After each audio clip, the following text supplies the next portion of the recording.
USSR opened its doors once again, this time welcoming a second wave of black immigrants, this time from African nations. During the Cold War, the Soviet Union sought to expand its influence globally, including in Africa. As part of its strategy to support decolonization movements and gain allies on the continent, the Soviet Union offered various forms of assistance to African nations, including educational support.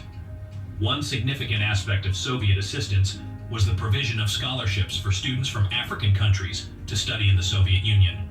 These scholarships covered a range of academic disciplines, including science, technology, medicine, and social sciences. The goal was to educate a new generation of leaders and professionals who might be sympathetic to Soviet ideologies and policies.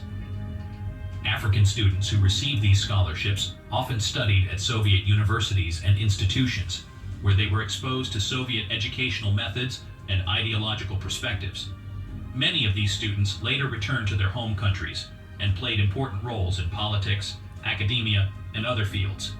However, it's essential to note that the Soviet Union's motives were not purely altruistic.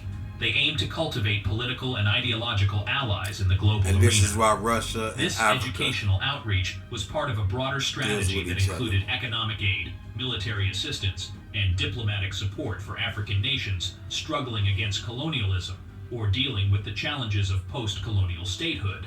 Compared to the United States and Europe, the Soviet Union offered hope to the African continent. The treatment of black people in the United States was marked by racial segregation, institutionalized racism, and discriminatory laws known as Jim Crow laws. These laws enforced racial segregation in public facilities, schools, transportation, and various other aspects of daily life. African Americans faced systemic discrimination and were denied equal rights and opportunities in many parts of the country. In contrast, the Soviet Union presented itself as a champion of anti-colonial movements and a supporter of racial equality. The Soviet government condemned the racial discrimination faced by black people in the United States and other Western countries, using this as a part of their ideological propaganda against capitalism and imperialism. The Soviet